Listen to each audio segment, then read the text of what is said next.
আজকে আমি এই টক পালং নিয়েছি। দেখো এখানে টক পালং রান্না করব। তোমরা তো এমনি পালং সবসময় খাও, আর টক পালংটা কিন্তু খাওয়া হয় না। এই টক পালংটা ভাতের শেষে একটু খেলে দারুণ লাগে খেতে। আর এই টক পালংটা আজকে আমি কিভাবে রান্না করব, তোমরা প্রথম থেকে শেষ পর্যন্ত পুরো ভিডিওটাকে দেখতে থাকো। এখানে দেখো আমি টক পালংগুলোকে নিয়ে নিয়েছি। এই টক পালংগুলোকে কি করব এবার দেখো। এবার আমি এই টক পালংগুলোকে এবার গুঁড়াগুলোকে কেটে দেবো। কেটে এগুলো কিন্তু বেশি ছোট ছোট করে কাটতে হয় না, যে একদম ছোট ছোট করে কাটতে হয় তা সেই ছোট ছোট করে কাটতে হয় না, একটু বড় বড় করে কাটলেই কিন্তু হয়ে যায়, খুব সুবিধা। এমনি পালংও তো আমরা বড় বড় করেই কাটি, আর এই টক পালংগুলোকেও কিন্তু এইভাবে করে একটু বড় বড় করে কেটে নেবো। অনেকে কাটেও না, তোমরা যদি মনে করো কাটবো না, না কেটেও তোমরা শুধু গুঁড়াটাকে ফেলে পুরো শাকগুলোকে ধুয়ে নিতে পারো। দেখো সব টক পালংগুলো কিন্তু আমি একই রকম করে একটু বড় বড় করে কেটে নিয়েছি। এবার এই টক পালংগুলোকে একটু পরিষ্কার করে ধুয়ে নিতে হবে, কিন্তু যেন বালি না থাকে সেইভাবে 4-5 বার করে জল পাল্টি পাল্টি ধুয়ে নেবো।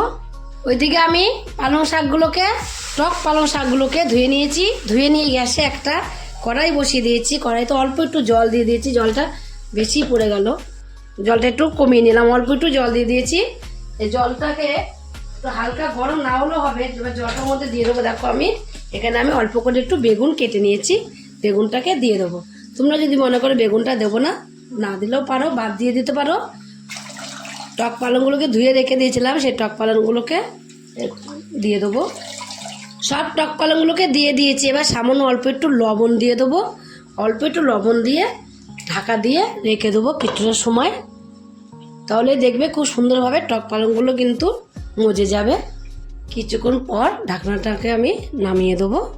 নামিয়ে দেখো এখন কিন্তু আমি অল্প একটু জল তো দিয়েছি, আর জানো তো শাক থেকে একটু জল জল বেরোবেই, তাও দেখো কতটা জল জল হয়ে গেছে। আর বেগুনটাও কিন্তু এর সঙ্গে খুব সুন্দরভাবে সিদ্ধ হয়ে গেছে একবারে। দেখো পাতা পালং টক পালং দেখো পুরো একবারে মিশে গেছে তোমার এর সাথে, যেরকম আমরা আমের টক করি না, ঠিক সেরকমই হয়ে গেছে। এত সুন্দর মিশে গেছে, কাটার কোনো দরকারই পড়ে না, তোমরা ধুয়েই এটা দিয়ে দিতে পারো। এবার এর মধ্যে দেখো আমি একটু হলুদ তো দিইনি, শুধু লবণ দিয়ে দিয়েছিলাম অল্প একটুখানি। এর মধ্যে এবার দিয়ে দেবো হলুদের গুঁড়ো, অল্প করে একটু হলুদের গুঁড়ো দিয়ে দিলাম, দিয়ে একটু মিশিয়ে নেবো ভালোভাবে। তারপর বেগুনটা একদম গলে গেছে। তোমরা যদি মনে করো, এটা কিন্তু অনেক কিছু দিয়ে রান্না করা যায় টক পালং, জানো তো। তোমরা চিংড়ি মাছ দিয়েও রান্না করতে পারো, আবার একটু রুই মাছ দিয়েও করতে পারো, খুব সুন্দর লাগে। চুনো মাছ হলে তো কোনো কথাই হবে না, আরও ভালো লাগবে খেতে। অনেকে খেতেই জানে না যে টক পালং কীভাবে খেতে হয়। তোমরা এই টক পালং খেলে কেউ তোমরা আমের টক এটা ওটা টক খাও, তোমরা সেই টকটা খাবে না ভাতের সাথে, এই টক পালংই রান্না করে খাবে। এখন তো প্রচুর পরিমাণে বাজারে পাওয়া যায় টক পালং। টক পালংটাকে নামিয়ে দিয়েছি। দেখো নামিয়ে দিয়ে গ্যাসে আবারও কড়াইটাকে পরিষ্কার করে ধুয়ে বসিয়ে দিয়েছি। কড়াইটা এখন ভালোভাবে গরম হয়ে গেছে। এবার আমি তেল দিয়ে দেবো। তেলটা কিন্তু তোমরা পরিমাণ মতো দিতে পারো। তোমরা তো জানোই আমি একটু তেলটা বেশিই খাই, আর বেশি করে একটু তেলটা দিই।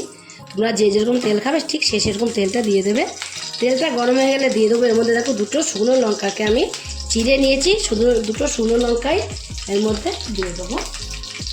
এই লঙ্কা দুটোকে একটু ভেজে নেবো ভালো করে, আগে একটু কালচে কালচে হবে, লালচে লালচে, এবং লাল রয়েছে, এত লাল থাকবে না, একটু কালচে কালচে করে ভেজে নিতে হবে। টক পালংটা আমিও নামাচ্ছি, এত সুন্দর সেন্ট বেরোচ্ছে কি বলবো তোমাদের, টক টক টক টক সেন্ট বেরোচ্ছে। এবং লঙ্কাটাকে কিন্তু এখন আমি একটু কালো কালো করে ভেজে নিয়েছি। আগের মতো কিন্তু লাল লাল নেই, যেরকম লাল লাল ছিল সেই লাল লাল ভাবটা কিন্তু নেই। এখন লঙ্কাটা ভেজে নেওয়া হয়ে গেলে এর মধ্যে আমি দিয়ে দেবো 5 ফোড়ন। যেরকম আমরা টকে ফোড়ন দিই 5 ফোড়ন, কোনো কিছু টক রান্না করলে আমরা 5 ফোড়নটা কিন্তু বেশিরভাগ দেওয়া হয়। 5 ফোড়নটাকে একটুখানি এর মধ্যে ভেজে নেব। 5 ফোড়নটাকে শুকনো লঙ্কাটাকে ভেজে নেওয়া হয়ে গেলে এর মধ্যে দিয়ে দেবো এই যে সিদ্ধ করে রাখা টক পালংগুলো। দেখো টক পালংগুলোকে আমি দিয়ে দিয়েছি, দিয়ে একটু নাড়াচাড়া দিয়ে নিয়েছি। নাড়াচাড়া দিয়ে নিয়ে এবার এর মধ্যে দিয়ে দেবো হলুদ, লবণ তো আমি আগেই দিয়েছি, আর একটু লবণ এর মধ্যে দেবো, লবণটা কম কম লাগছে, আর সামান্য একটু লবণ দিয়ে দিয়েছি। এইবার দিয়ে দেবো দেখো এখানে আমি চিনিটা একটু পরিমাণ মতো তোমরা বুঝে দেবে, যে যেরকম টক খাবে সে সেরকম করে দেবে। পালংটা কিন্তু প্রচণ্ড টক, তার জন্য বুঝে শুনে তোমরা দেবে। আর টক জিনিস দেখবে টক টক না হলে কিন্তু ভালো লাগে না। চিনিটা দিয়েও কিন্তু দেখো চিনিটা এর সাথে একদম পুরো মেল্ট হয়ে গেছে, সেই পর্যন্ত কিন্তু এটাকে নাড়তে হবে কন্টিনিউ। আর বেশি গাঢ় করবেও না, আবার বেশি পাতলাও কিন্তু হবে না, ঠিক এরকম যেরকম চাটনি আচার করি আমরা, চাটনি করি ধরো ভাতের সাথে খাওয়ার জন্য আমরা, সেইভাবে তৈরি কিন্তু এটা রেডি করে নেবো। আর চিনিটা মেল্ট হয়ে গেছে আগের থেকে এখন অনেকটাই। আর এটাও আমার দেখো টক পালংটাও কিন্তু রান্নাটা রেডি হয়ে গেছে। যারা তোমরা এখনও টক পালং খাওনি তারা কিন্তু অবশ্যই একদিন টক পালং রান্না করে এভাবে খেয়ে দেখবে। আছে এটা নামিয়েই দেবো, কমপ্লিট হয়ে গেছে, গ্যাসটাকে অফ করে দেবো, এখানেই অফ করে দিয়ে নামিয়ে দেবো। যদি রেসিপিটা তোমাদের কাছে ভালো লাগে, তোমরা যদি ফেসবুক থেকে দেখো ফেসবুকের পেজটি ফলো করে দেবে, যদি ইউটিউব থেকে দেখো ইউটিউবের চ্যানেলটি সাবস্ক্রাইব করে দেবে, পাশে থাকা বেল আইকনটিটা প্রেস করতে ভুলবে না, তাহলে নতুন নতুন রেসিপিগুলো তোমাদের কাছে তাড়াতাড়ি পৌঁছে যাবে। আমার চ্যানেলে যদি তোমরা নতুন বন্ধু হয়ে থাকো, সাবস্ক্রাইব করেনি প্লিজ সাবস্ক্রাইব করে দেবে, সবার আগে তোমাদের কাছে নোটিফিকেশন ঢুকে যাবে। ছোট্ট করে লাইক করো, কমেন্ট করো, অনেক অনেক শেয়ার করো। নমস্কার বন্ধুরা, দেখা হবে আবার পরের রেসিপিতে।